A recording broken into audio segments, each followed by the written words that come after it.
obboleeyyan keenya kan Booranaa rakkoo keessa jiran mootummaan arkee akka nama nagarree dhagee akka nama dhageenyee taa'aa jira. Jidduu kanatti uummanni keenya beelaan dhumaa jiran iyyachaa jiran hundi keessan dirmadhaa fi liinkii GoFundMe profaayila kiyya kan TikTokii jala kaa'eetiin jira. GoFundMe kanarratti namoonni hedduun hirmaachaa hin jiru waan hin dhageenyeef ta'uu danda'a. Hundi keessanuu sheer godhaa akka namni hundi dhaga'u godhaa gargaaraa bira dhaabbadhaa dirmadhaa. Akkuma beekamu uummanni Booranaa uummata yeroo bishaan gaafate aannan siiqannu uummata rakkoo fi bal'oo hedduu keessatti uummata Oromoo kana wajjin qooddataa turedha. Har'aan tan immoo sadarkaa kana beelanii rakkatanii hoggaa fuula namaa dhaabbatan waan hedduu garaa nama balleessaati. Kanaafuu linkiin GoFundMe as jala jira. Hundi keessanuu as jala seenaatii waan rabbi isin laaffiseen uummata Booranaa cinaa dhaabbanuu isin jaa galatooma. Galatooma hundi keessanuu sheer godhaadhaa duwit godhaadhaa hundi namaa dhagee irratti akka hirmaatuuf galatooma waan dhaggeeffataniif. Ta'aaruuf waa'ee Boorana keessatti afaan Amaariffaatif waa'ee Boorana keessatti ta'aaruuf waa'ee Boorana keessatti horiidhaaf nama dhumaaru sagalee ta'aarti. Warri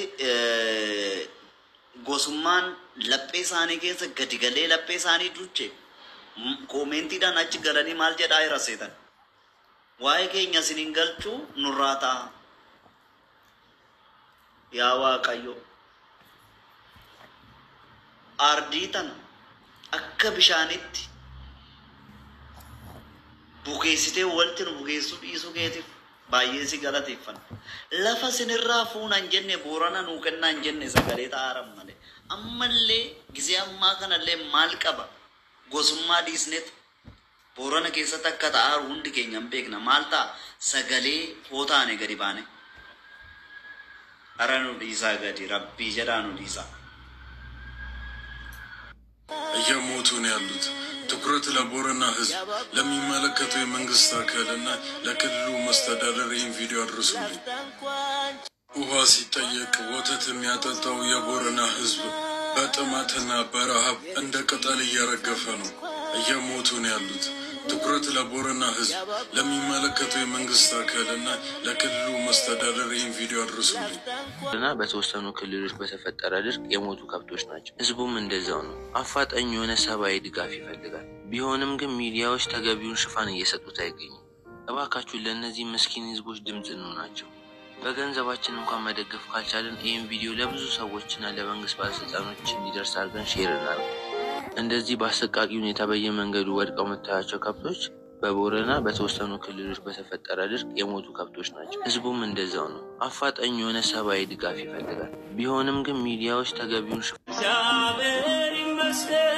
በላ ኡመተ ኦሮሞ ሰበ ጉዳ አርከፉኔ አከም ጅርቱ ኡመተ በላ ኡመተ ኦሮሞ ሰበ ጉዳ አር ኤርጋ tokko dabarsuudhaaf dhufe innis maalidha oromoon saba guddaadha oromoon saba bal'aadha jenna garuu kun bakka waliin gargaaretti bakka waliif hin taanetti bakka waliin hin taanetti bu'aan qabu sababni isaa hangafti oromtichaa Booranaan beelaa jira lubbuu beeladaarra darbee aga lubbuu namaa baatu dirasitti sababa hongeetiin sababa rooba dhabiinsaatiin uummanni Booranaa balaa guddaa keessa jira.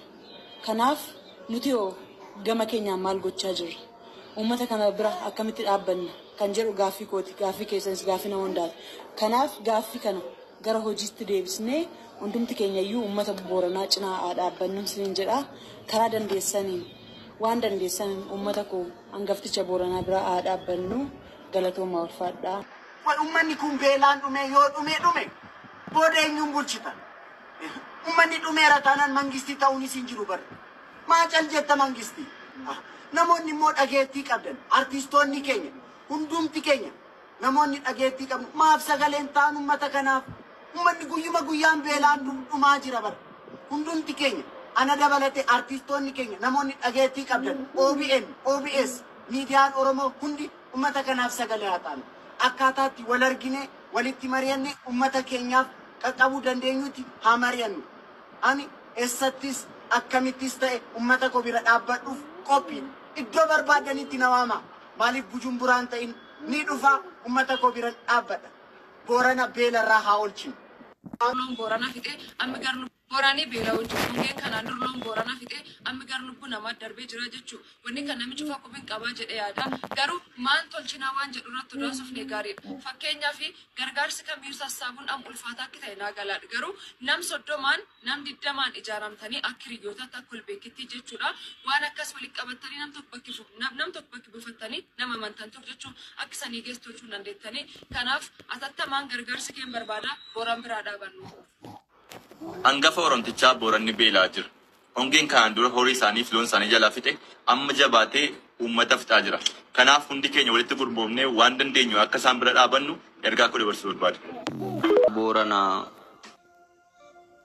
anaa nyaatu Booranaa angafoota namaa dirree bishaan taliilaa qee warqee filoonii bakkee ardaa jilaa dachii seenaan urjii madda burqaa gadaa waardiyoota seenaa tiksitoota aadaa sirna gadaa kalaqee osoo nagaa lallabuu qe'ee nangaftichaa ofiif nagaan qabu qaata beela'e namni isaa huuqqatee dhumeera nafni isaa jalaa du'e bar horiinsaa maal ta'a laata boriinsaa booranni kun bar aannan budduuqsee sooreera baadiyyaaf magaalaa har'a garuu harki kaleessa dhadhaalaate harka namaa ilaala booranni beela'ee rakkoo keessa jira gurri kana dhaga'e akkamiin callisa yaa biraa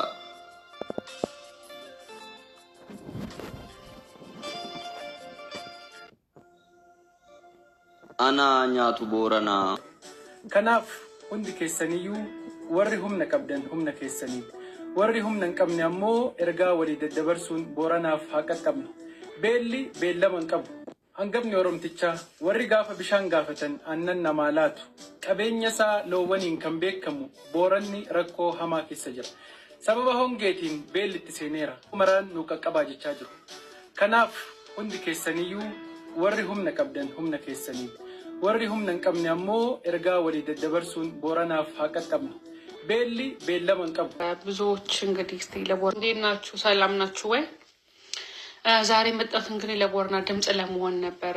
ብዙዎች እንግዲህ እስቲ ለቦርና ድምጽ እየሆናችሁ ነው። እየሆናችሁ ላላችሁት እግዚአብሔር አክብርልኝ። ወደ ስራ ገብተን ህዝባችን እንግዲህ በምንችለው አቅም ረድተን ማየት ምኞቴ ነው። ሌሎቻችሁ ድምጽ ያሉናችሁ መባካችሁ ሁኑ። ከማንም ከመንግስትም ትላልቅ አካላት ብላችሁ ከምትጠብቁት አጥብቁ ባካችሁ። Argineerra eenyu Oromoo firaa ta'e argineerra qoradha baradha ijoollee Oromoo waan dandeessanii godha ምንችለውን ነገር በምንችለው አቅም እንረዳዳ ማህበረሰባችን እንርዳ እስከዛሬ ሲያበላ ሲያጠጣ ሲያስጠጋን የነበረው ዛሬ ግን ክፉ ቀን መጣና ማህበረሰባችንን እየፈተነ ያለው እንግዲህ ኦሮሞ እምብርት መነሻ የሆነችው ቦረና ስንት ስታስጠጋ የነበረችው ቦረና እየተቸገረን ያለውና እባካችሁ ለቦረና እንድረስ። አመሰግናለሁ። ቴንክ ዩ። እንዴት ናችሁ? ሰላም ናችሁ?